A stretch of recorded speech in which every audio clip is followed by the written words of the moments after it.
Huge episode today. Your draft questions. Kookaburra's collab with North and the girls are in the prelim. Now Majak Door. He's got the runner inside Majak. He tried the shimmy and the sidestep. Use the 15. How good is that? Welcome back to Further North, everybody. There's so much going on in the North Melbourne world. We're going to chat AFLW. The girls are in the prelim. Incredibly exciting. Lots to talk about from that game. North has collabed with Kookaburra as well for our new range that's come out. That's all up on the website. I'm going to give you my thoughts on that. It's interesting to say the least. And of course, I asked you guys for your questions regarding the upcoming draft. I'm going to answer all your fan questions. We're going to get into a discussion.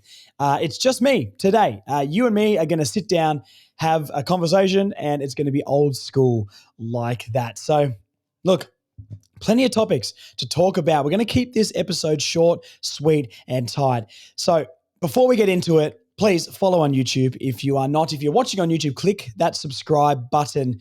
Like the video. It really helps me out. It's all free. That is the best way to support the podcast. And leave your comments below on all these topics we're going to talk about today. It would really, really help. We're at 2.1K subscribers now. That's really, really cool. But I want to keep this thing going forward for all you North fans here. So if you have not subscribed, please hit that subscribe button. Instagram, Facebook, that's where you can interact with the podcast. That's where I've gone to ask for all of your draft questions. So if you would like to be part of these segments in the future, get on the socials, Further North Pod on Instagram, Further North Podcast on Facebook. Okay, housekeeping done. Without further ado, let's start with the W. We're going to cover this game and then we're going to get to those other topics after. The girls, they just keep winning, and I've said this so many times. What more do you want to say? This game was interesting, though. The first half to the second half, incredibly different. Very, very low scoring. 19-1 at halftime, 10-0 to North Melbourne at quarter time.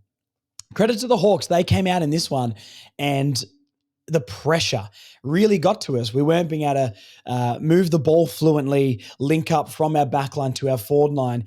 Credit to our defenders. I mean, Jazz Ferguson, we'll talk about Jazz Ferguson and the staunch that she did over one of the Hawks players, which was fantastic. Our defenders stood up. Libby Birch, Ferguson, those guys were really, really good down there because the Hawks got plenty of inside 50 entries, especially in that first half. And to not let them score, and they kicked 1 point in the first half from the amount of inside 50 entries they got, fantastic defending there. The midfield didn't have its normal fluency in that first half, once again, due to the Hawks' pressure. But someone that did stand up in the first half, I think, was Kim Rennie. I think she was really, really good. I was slightly critical of her maybe first half of the year.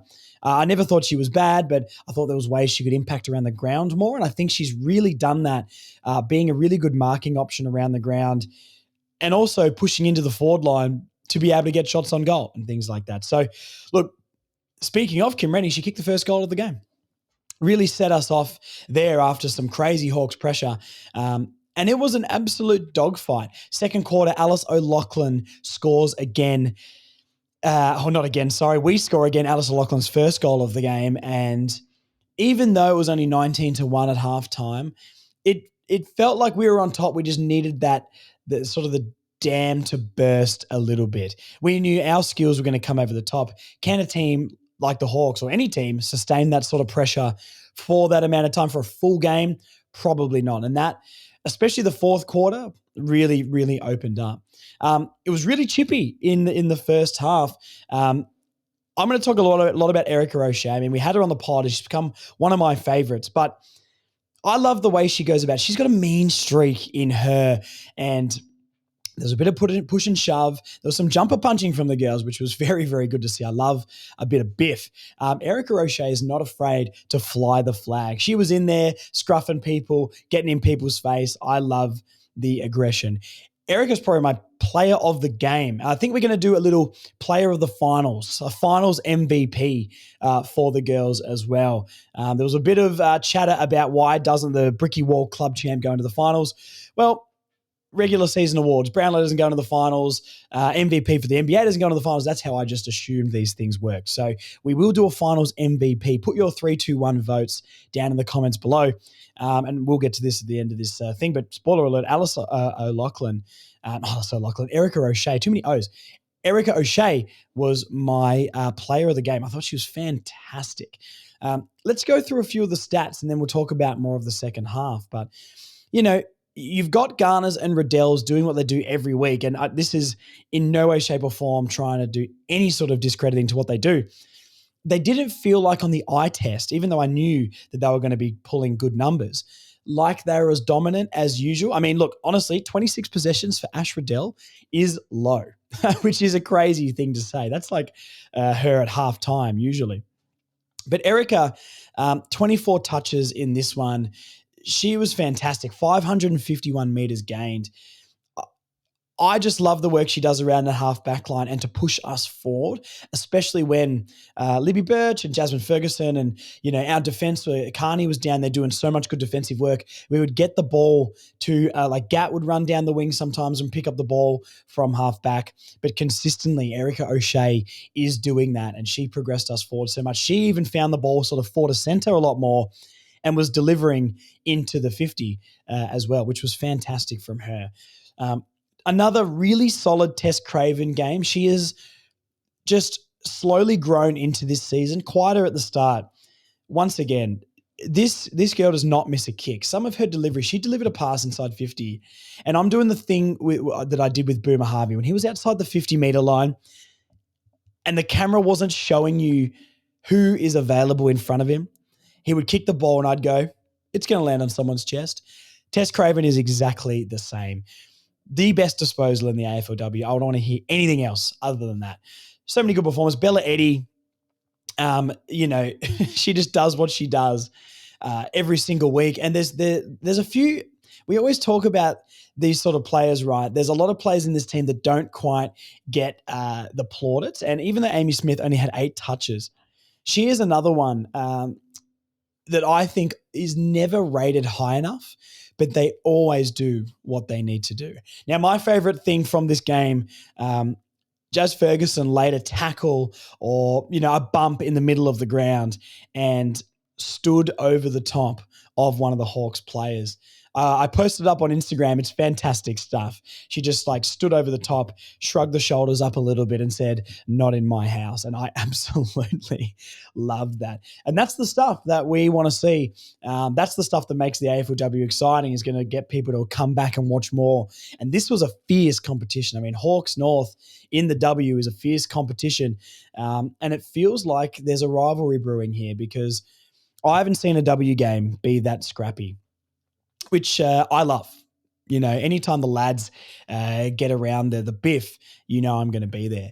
The goal kickers in this game, it's a very, an even spread of goal kickers. Let me just check. I don't think anyone kicked multiple. Yeah, Rennie, Randall, O'Loughlin, Eddie, and Bogue.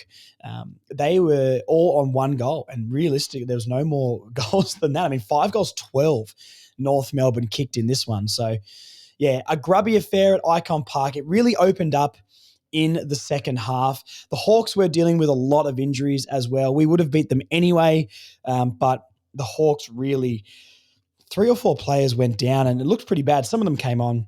There was one girl who did something to her calf or something or a knee, and then she came back on, had a shot at goal and kicked their 3rd point of the game. They were awful in front of goal, the Hawks. I'm assuming it's Annie McDonough because that was the last score of the game for the Hawks. But look, 4th quarter comes out and Blaheen the Dream scores. And it was already sort of done, to be honest, because 20-2 in the W, I mean, that's a big margin. 3 goals a lot in the W. But Blaheen just went, nah, this is our game. Quiet on the night, my favourite, Blaheen Bogue. But we know she's a big game player and she stepped up in a moment we needed to really close this game out and she scored a goal. Would have liked to see more of her around the pack, or even try and push up the ground a little bit. But I guess if we get those breaks out of the midfield, if we can isolate her one-on-one, she's going to beat the player more often than not. Talia Randall scoring and then Bella Eddy scoring for our last goal of the game. It was completely over at that point. Craven and Tripodi scoring some points right at the end of the game. 5 goals, 12. We want to be kicking better than that going into some of the better teams for the prelim and hopefully the grand final. But look, the defense was just unbelievable. Not giving up a goal in the finals is crazy stuff. Who had the most clearances in this game? Let's have a look. Garner, Tripodi, the normal suspects. Shout out Tripodi. I'm so impressed with her season. I didn't know if I saw her as a midfielder the year before when she was playing more halfback and almost like a Tom Powell type where they're a midfielder, but they're getting the ball on the outside a lot more. As soon as she's been able to go into the middle, she's just such a imposing figure in there. I mean, 8 tackles for her, which is an equal high with Jasmine Garner. She's an absolute beast in that middle.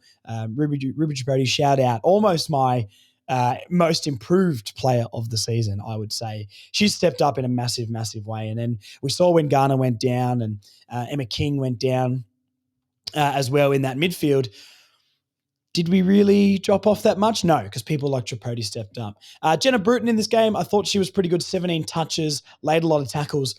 She is another player that does a lot of really good work, but doesn't quite get the plaudits.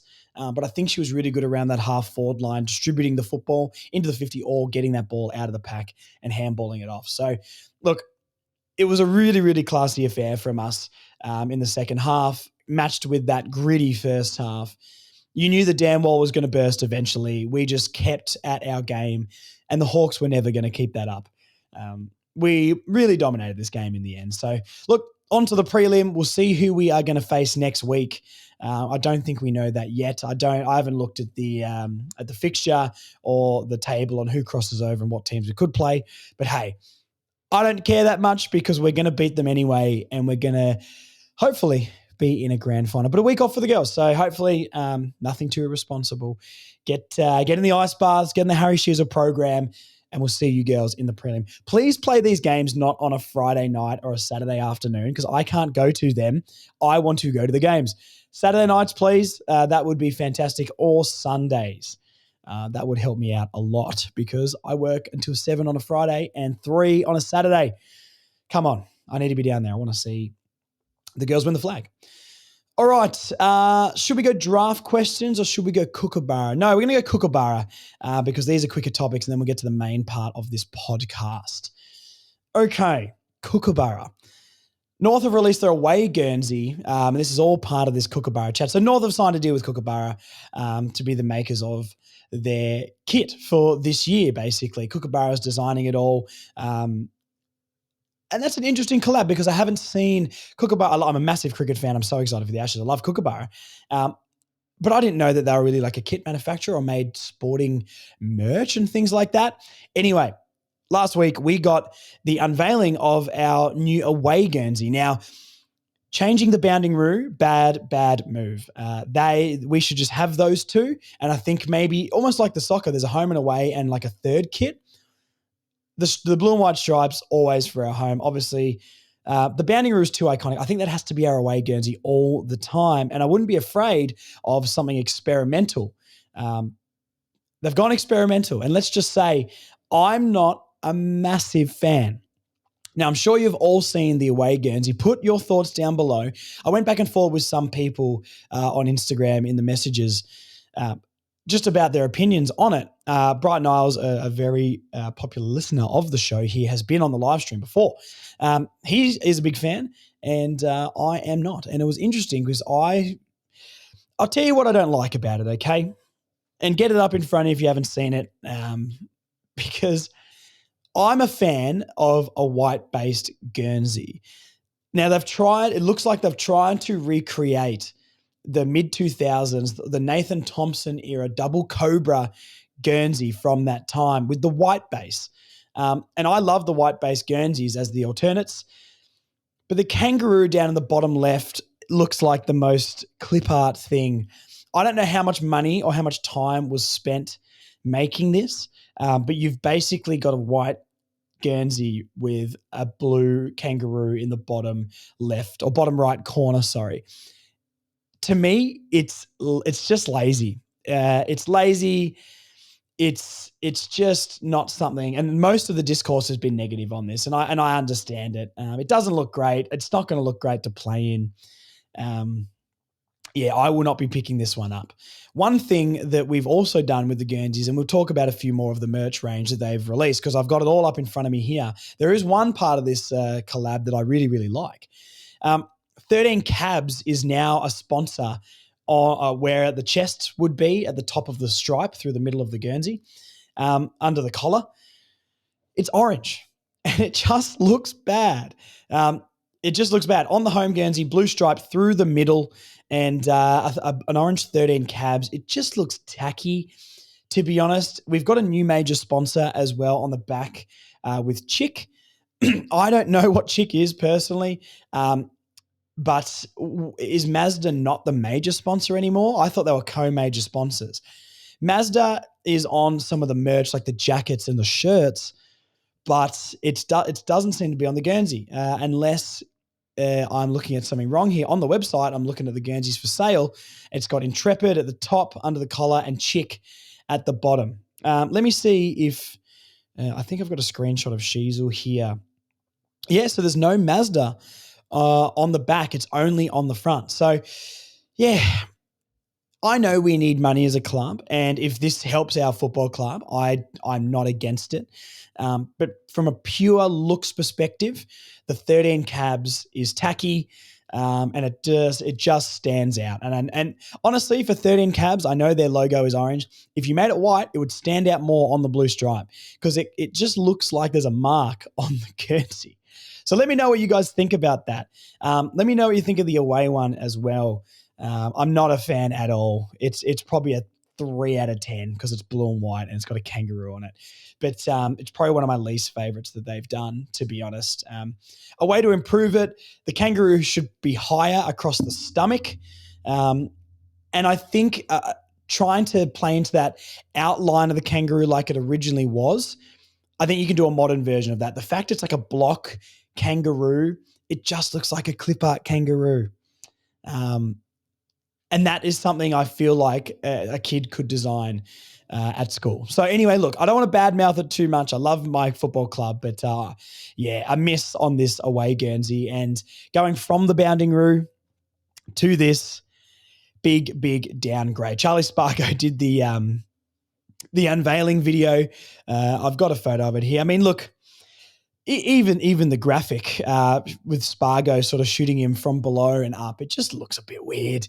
I don't know, guys. Marketing team, pull your heads in a little bit, please, because it could have been done a little bit better. But, yeah, not a massive fan of this. Some other things they've released. I mean, look, the polos all look pretty similar, just different sponsors.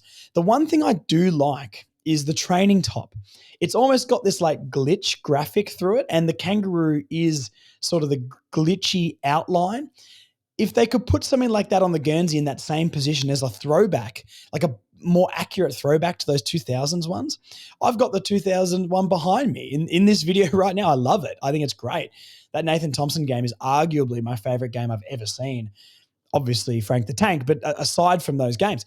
So it's like, pay homage to that time, and I guess that's what they were trying to do, but I think the training top does it better. The colors match. I don't mind the red Intrepid on the sleeves of the training top because it's sort of away from the main thing, but the Mazda and the Chick on the chest, they're greys, blacks, and whites. It suits. And that kangaroo on the stomach of the shirt is cool. And that glitch, black and white glitchy pattern looks awesome. I really like it. And look, am I buying a training shirt for $90? Absolutely no chance. But I genuinely like it. I've got the training top from 2 seasons ago. Maybe I could pick this one up on sale or something like that. But I really like that. They've got a collab Kookaburra North Melbourne rugby jumper. That's kind of cool. I'd like to see that on somebody. If anyone's got that for any reason, please send me a photo of you wearing it, just because I want it. You don't have to put your face in or anything. I just want to see what it looks like on somebody, because they're all these like AI images. The images almost look glossy and rubbery. It's weird. They've got a crew neck jumper with it on. There's some cool stuff. Here, but yeah, Guernseys, it's a no from me. Please let me know what you guys think down below. All right, I think we've covered all the little tidbits of news. Let's go to your draft questions, because this is really exciting stuff. I'm excited for the draft. I know people are skeptical because we don't have any crazy high picks, But if you haven't listened to the episode me and Joel did last week about the draft, I think that'll give you a lot more optimism about what is actually out there. Our 2 second-round picks are still pretty good. Second-round pick makes us sound like we got nothing. It's picked like 20 and 21. I know I'll get pushed back a bit, but they're not rubbish picks. So let's go to Facebook. We're just going to do a scattergun approach to these questions. Thank you to everybody who has written in to the show for these questions. And once again, if you do want to get involved with the Q&As, Facebook and Instagram is the place to go. Further North Pod on Instagram, Further North Podcast on Facebook. Okay, let's get into it. Justin Triby, not sure. Sounds like a great bloke though. I couldn't give a flying whatever as long as we get big-bodied players. Praying emoji, FFS. I think we can all relate to that. And I think we've seen the club wants to go after those sort of players. But would you guys take 2 key position players? Would you take 2 talls with our 2 second-round picks? Let me know in the comments, because I feel like we're leaning towards that. But then I look at it and go, I don't know if we're getting our best or our top 2 defender on our list at that spot. So do we go for a defender? I don't know. I think the defender that we recruit next needs to be in our top 2 defenders, and I'm not sure that's in the draft. But hey, anyway, we'll keep going. Darren O'Farrell on Facebook. Would North pick a mature player from any reserve team? I don't think so at all, no. I don't think North are going to pick any mature players. We've talked about Frost potentially, but other players like we were talking about Liam Jones for a little bit, but he got picked up by Brisbane. I don't think so, no. Mason Cox and whatnot. Geez, that got a lot. Just shows how much people look at the post and don't listen to the episode. I got pelters on socials for putting Mason Cox in the thumbnail to try and coax everyone into watching the video. Of course, a little bit of clickbait. Yeah, if you listen to it, we didn't want him at the club. Well, Chief did kind of, but I did not. I don't think North is going to get any mature players, to be honest. I think we've only got a handful of list spots. I don't think we're going to go after any mature players with that. We'll probably pick 3. I think you've got to pick 3 players in the draft. I would love to go after a Schoenmaker or a Seamus Mitchell. I struggle to see us doing that. So I don't think so at this point. And I don't think we necessarily need it, to be honest. I know we've been a bad club, and I know it feels like we need just bodies in. I don't think that's the case. The defense is something everybody worries about. Once again, I've said a few times, and let me know if you guys think I'm crazy on this. Do we have the defense on our list right now to get us up to 10th to 12th on the ladder? I believe so. And if that's the goal for this year, then we move with that, and then we try and get that bigger name next year when a Butts is a free agent and players like that. And if we move up, we'll have more pull to get those sort of players. So I think we're okay defensively. I want to draft some defenders, of course, but the starting defense for next season probably doesn't involve a second-round pick. So I don't think we're getting any mature players in. I don't think we need them, though. Greg Hunter. Should we look at using our 2027 future first combined with one of our second-round picks this year to climb up the ladder? And if so, which should we target? Climb up the draft, I think he means there. Probably not. I don't get the feeling that we're going to move up too much. A lot has been talk about the Gold Coast picks, but then, there's so much movement at the top of that draft, and the draft is so shallow. I don't think there's huge names that we would want to move up for. I think with the positions that we want to get, which seems to be key positions, I think you can get really good key position players at the picks that we've got. This is why for the over 12 months now, I haven't been upset about the pick trade, because you don't really draft key position players up that end of the ground typically. Yes, Duff Tyler is getting linked to Richmond, but does he go there? I don't know. I don't want to be in a situation where we're having to pick another midfielder with that spot. So I don't think we're going to move up. The 2027 first round picks don't hold much value as well with the Tassie draft. So I think we stick with what we got, and we can try and move. I don't know if these picks can come in handy in the future for father-sons with McCartney and Grant's kid and Harris coming through as well. So maybe we stockpile for those in that Tassie draft as well. Maybe that is the smarter play, but I don't think we will. I think we're going to take the two second round picks and those 2027 picks. I don't think any team is dumb enough to trade for them at this point until we see where everything will play out. Bo Hawkins, if Brady picks a 177 centimeter midfielder with our first pick, how long will it be till he is lynched? I'm not going to go over Brady Rawlings again. Yet, if he does that, that is insane. Don't get me wrong. But once again, I will always beat this dead horse. Chill out on Brady Rawlings. Cooper Trembath comes along. No one even thinks about Brady Rawlings and that. He did that. We get Sheezers, we get O'Sullivans, we get McKerchers. He did that. You can't disregard those things that he's done that are good because, everyone would have picked Sheezel or Wardlaw and slate him for the bad ones when it's all a bit of a lottery. But it's fair to be angry at him if he picks another 177 centimeter midfielder. I would be shocked though. You can see the way the club's moving with what players we're targeting, I think. And a lot of the players we got linked to, a couple of midfielders with Windhager and stuff, but it's a specific type. Or the other players we were sort of linked to in the trade period were key positions and stuff like that. So I think the club knows where it's at. I wouldn't be too stressed. Every single team thinks this about their list managers, except the Geelongs, the Sydneys, the Collingwoods.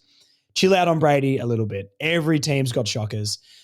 He's done so many good things as well. Just chill out a little bit, guys, please.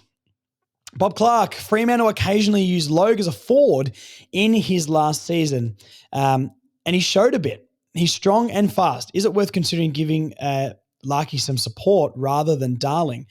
Personally, I don't think so. We do have a lot of key position numbers down there, so I can see where people come with that from. I think Darling was really, really good last year, and I think he'll be able to produce something similar. Maybe he plays less games, but I think he'll be able to produce something similar. We're hoping for Whitlock and Trembath to develop up there. That is much more important, I think, than getting Logue up there. Once again, I always try and think about where North Melbourne is at right now, and we're recruiting for right now. I think sometimes we try and look too far ahead.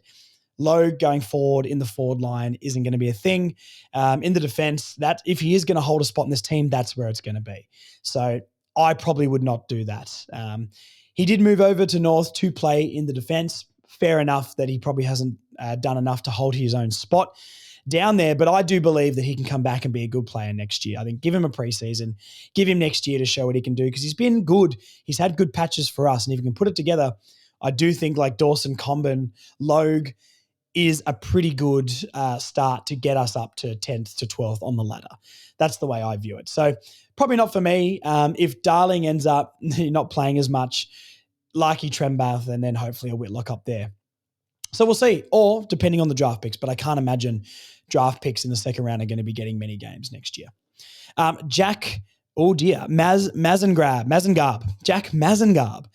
Do we go two key position players or key position a small forward or a key position and an outside runner such as a winger? So what combination in the draft should we go? I don't think we need the winger now. I think your Powers, Simpkins, your Dill Stevens, McKercher, potentially Dersma, O'Sullivan can play out there. I think there's enough rotation there to be able to cover that. The key position player is a must. Personally, for me, a forward. I think we've got enough numbers at the back, even though we do need to upgrade that eventually, like I've said. I also don't know that you'll get a good small at that point in the draft. I think you need a lot more skills. You need to be a lot highly touted to make it as a small in the AFL. So I would probably try and use a future first or something at that position or recruit from another club for a guy that has shown potential before, if you know what I mean. I would probably go two key positions. I'd probably take a forward and a defender, with the defender playing a lot of twos and hopefully building into that team.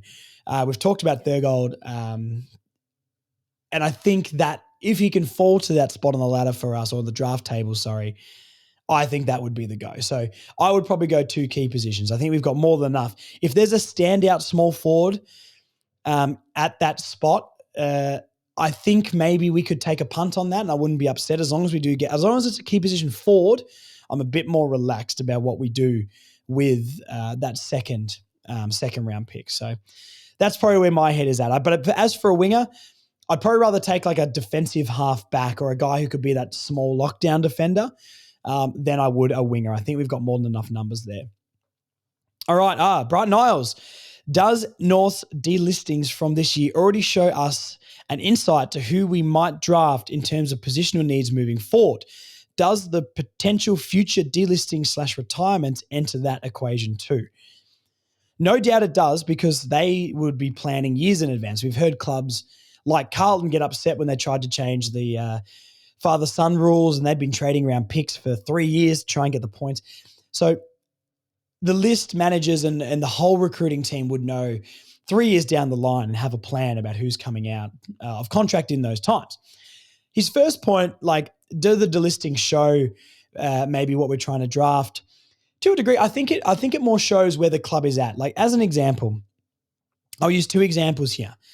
Darcy Tucker is a player that a lot of the fans obviously wanted off the list, but could he come in and play a role next year if we had a lot of injuries? Yes. Would we be happy about it? Not necessarily for the future, but potentially he could be a better stopgap player. But they delisted him because we're moving past this era, which I think is a great thing, right?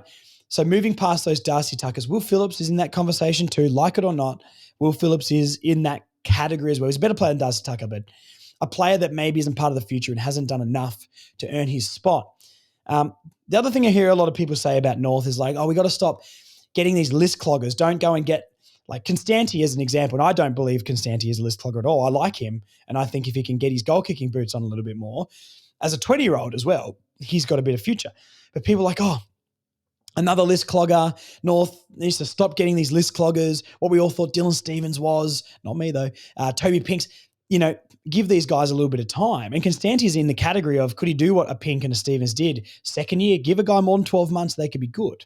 But my example here is about Finbar. I hear a lot of fans talking about, we don't want the list cloggers. We got to move past these players. But everyone wanted Finbar still on the roster. And I know that we liked him, and I know that he could mark the ball well. But, and this is harsh, and I guess I can say it all now. I could before, to be fair, but it's easy to say now that he's gone. Finbar is a list clogger. Like, Finbar would have been a list clogger because he doesn't have another string to his bow than being able to mark that football. Look at Trembath coming along. Instantly a better footballer, instantly more impact, and now we're all really excited and basically got Finbar delisted in quotation marks, but traded for rubbish picks, right? So I think the delistings and trading Finbar and stuff shows proper intent from North that we're not having these list cloggers anymore. Yes, there's still a few on there, like Geordie Payne. Geordie Payne, was he ever going to be a good AFL player? Maybe good at best, but I don't think he was ever going to be that. I can see more spark about Banch. I can see more, about some players like that than I can about Geordie Payne and that sort of stuff. Cooper Harvey, I can see more in him than I can see in those guys. A guy like Robert Hansen is probably the next in this list that I don't think he'll probably make it past next year. But I think you can see North's direction is a lot more clear now with the way we've been recruiting, say, the last 12 months and the players we get linked with and rumoured with. That's why I'm confident. That's why I think we need to chill out on Brady a little bit. We need to chill out on our defence a little bit, and let's let this thing mould and come together. I've always said this is a process.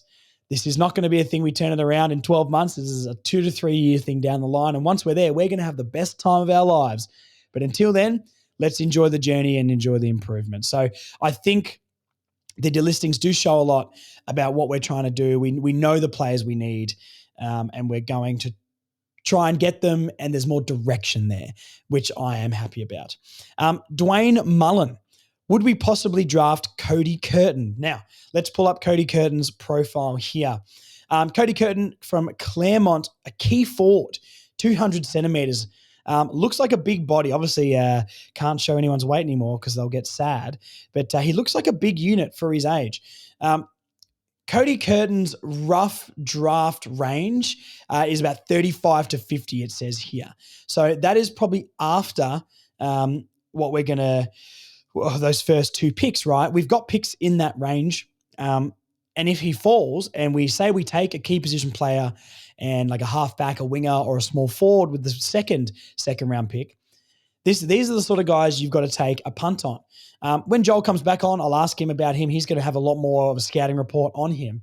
But he looks like a really good player from the research I've done. Competitive, physical. He's just big, strong body. And one of the pluses here for him is scoreboard impact, which is good. Does it say how many goals he has kicked here? I don't know how many games he's played, but goals, he kicked 6 goals. And I don't know. He said he got 34 touches, so a small handful of games there. If we have a spot, if we're going to take like our third pick, which I can't exactly remember the number of it. I think I've got the screenshot here. Give me 2 secs.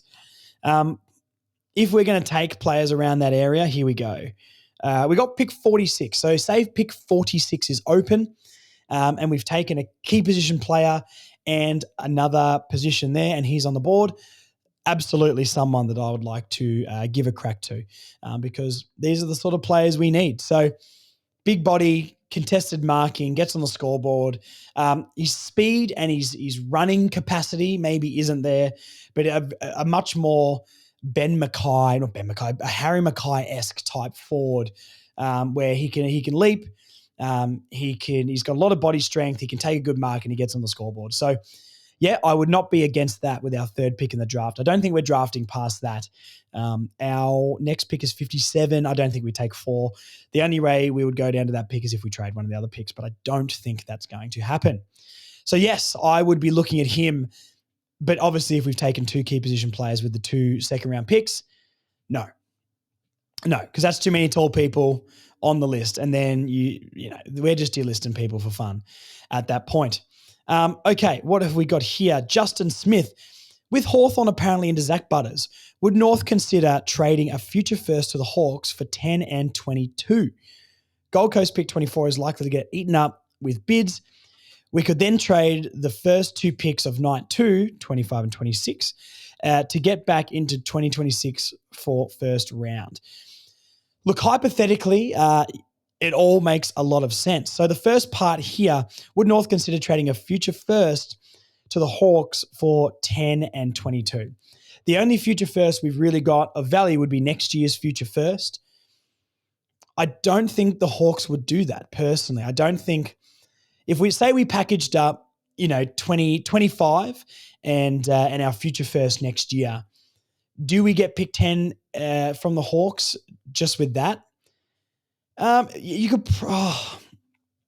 The thing with the Hawks is they're not good. Like, this pick is from Carlton, I believe. This is probably the last chance they've got to be able to draft in the top 10 ever. Not ever, for the next few years, because they're going to be high up on the ladder. They're going to be getting picks very late in the first round from now on. If I was the Hawks, I would be keeping that, especially because they didn't improve their list. They lost Warple and they didn't get Merritt, right? So they've technically got worse. Gunston is older. They need to get some sort of midfielder or, I believe, a key position forward in there if they want to win anything. So I don't think the Hawks do that. I don't think the Hawks kick the can down the road. I think now is the time for them. As for what we could do with those picks,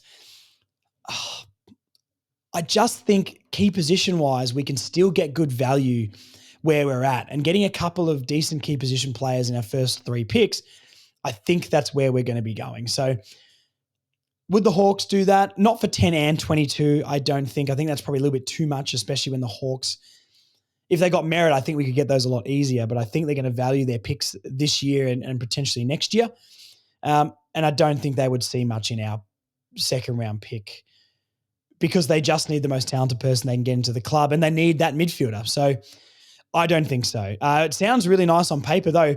Justin, who would you target? If we say we got 10 or 22, who would you target at those picks if we did get those? That'd be really interesting to see. I'll ask Joel this when he comes back in as well.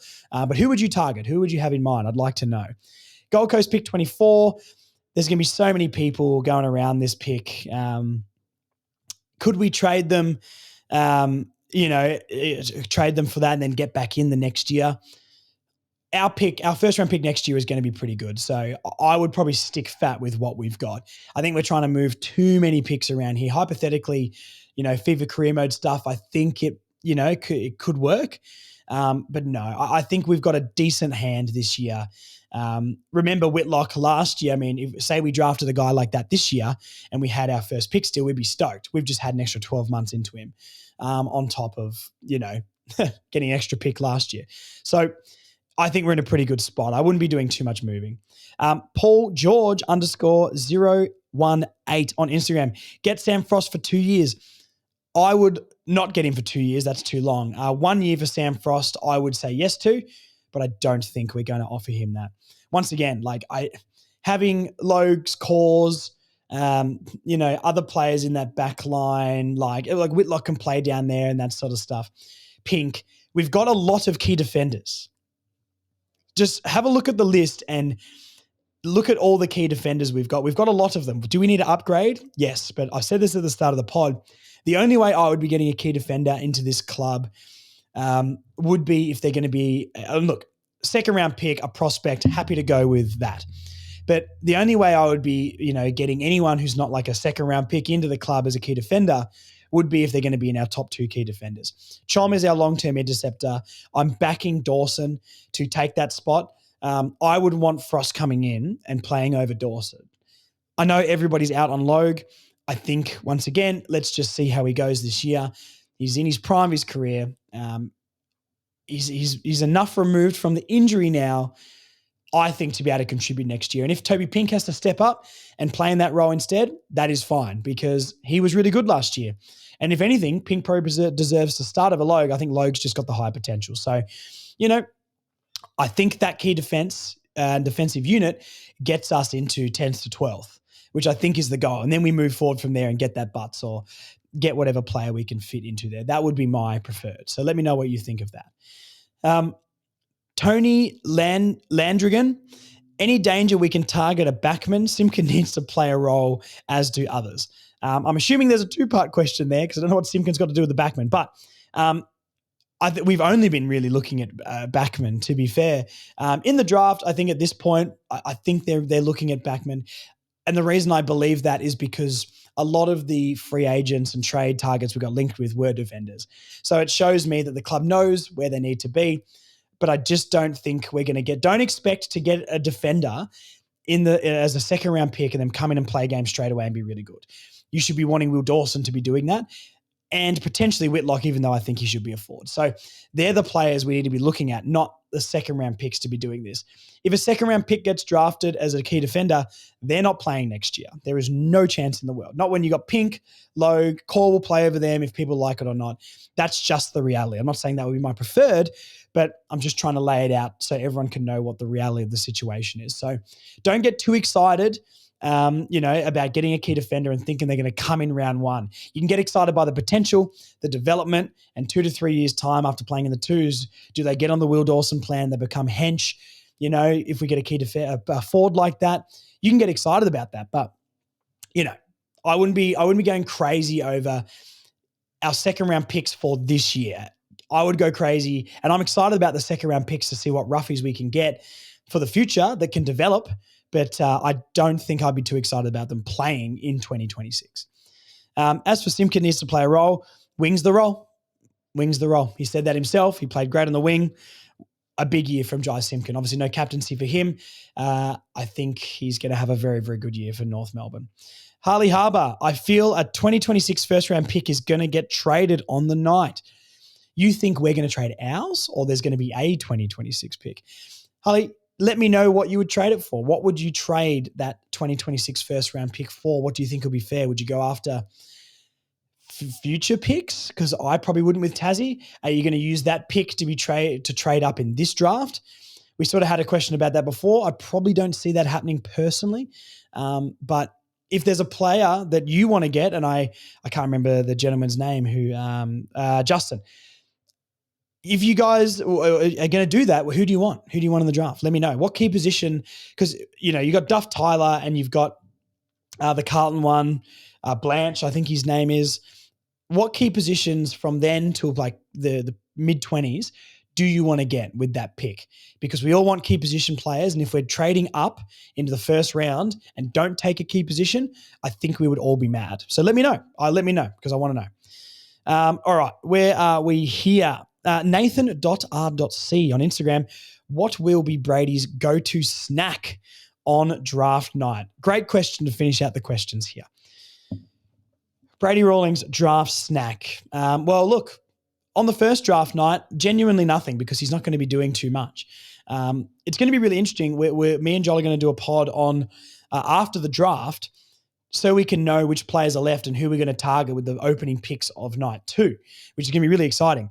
Maybe we'll get a snack for that and whatever we think Brady Rawlings would do. Brady Rawlings snack. He feels like a salt and vinegar chip man to me. He feels like a salt and vinegar chip man. Slightly alternative. He feels like the kind of guy that he's dedicated to the things he loves. Salt and vinegar chips, divisive. I love salt and vinegar chips. I got plenty of mates who hate them, but I could see that man chowing them down. As for like a chocky or some lollies, what would he like? He's old school, Brady. He's got grey hair. Give him an old-fashioned Milky Bar or a wagon wheel. Give him a wagon wheel. He feels like a wagon wheel man to me. You know what? Let's have some fun. In the comments in YouTube, after you subscribe, of course, put down what snack Brady Rawlings will be eating on draft night. And I know people are going to make jokes and be a bit disrespectful of that down there, but hey, have fun, whatever, who cares?